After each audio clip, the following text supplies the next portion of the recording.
So the Criminal Enterprises DLC brought a lot of changes to GTA Online, but one of the additions I feel is getting a bit slept on is the Source Special Cargo feature that's offered by the new warehouse staff manager Lupe.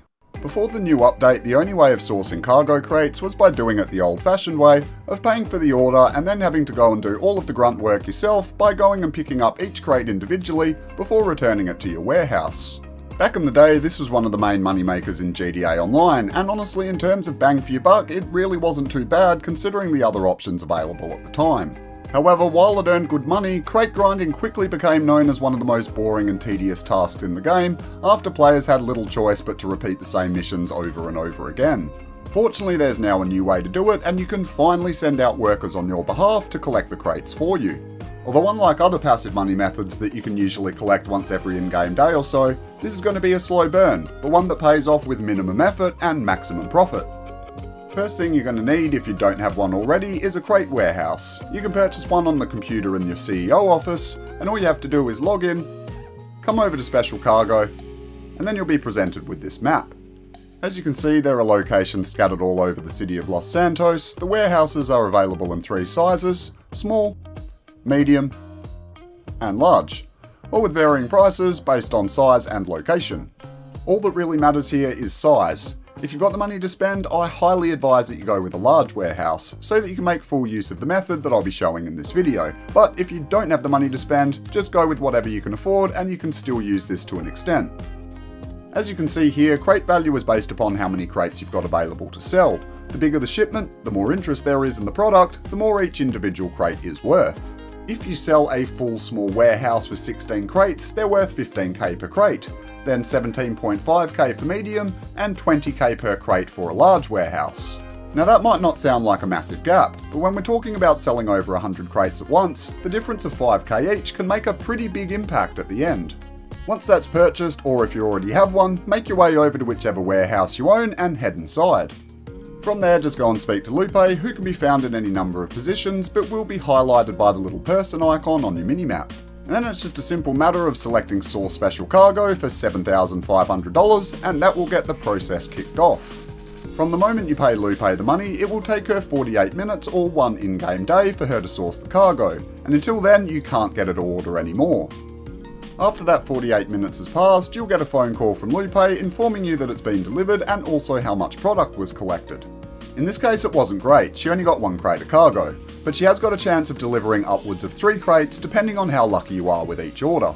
So essentially 1 crate is a worst case scenario, and I think a lot of people have used that as a reason for why this new service isn't really worth it.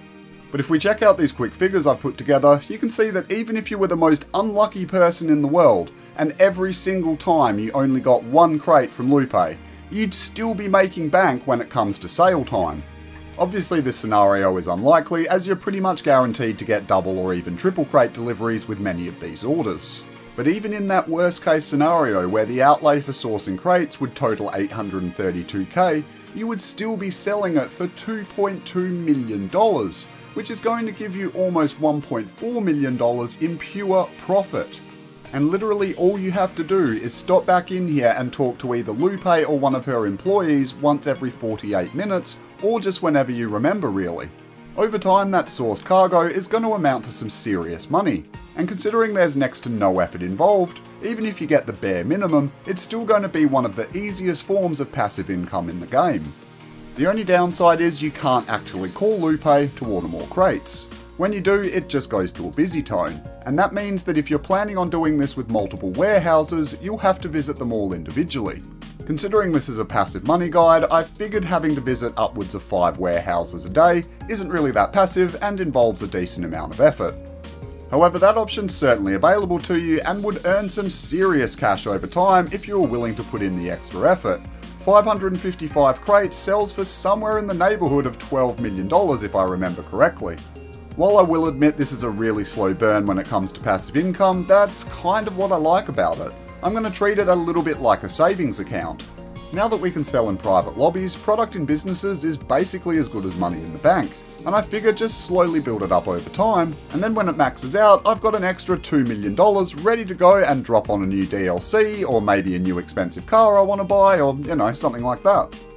Then once that time comes around and your warehouse is full and ready to go, All we have to do is come over to the computer and kick off a sail mission. There's a variety of different missions available that I'm sure most of you are already aware of. Some involve trucks like this, others involve boats, and some even involve planes. But whichever one you get, if you've been patient and waited for a full warehouse to get that max money like I've suggested in this guide, you will receive a whopping $2.2 million upon delivery. Absolutely insane money, by any standards honestly. And while it will definitely take a long time to build up the supply of crates, the figures are in, and it's now up there with some of the best passive incomes in the game, especially when you take into account just how little effort is involved. And look, don't feel like you've got to obsess over it and set a timer for every 48 minutes or anything like that. Just make it a part of your daily grind and stop by your warehouse whenever you get a spare moment. Then before you know it, you'll be rolling in cash and looking for something to spend it on. But knowing this game, that probably won't take you too long. But yeah, that pretty much brings us to a close on this one. If you did find the video useful, please help it to be seen by more people by tapping the thumbs up button down below. And if you are new around here, do think about subscribing as well. I'm a Rockstar Games exclusive channel, and I've got all sorts of awesome DLC content on the way. Until we meet again, you bunch of legends, I'm Red Nitrate, and I'll catch you on the next one.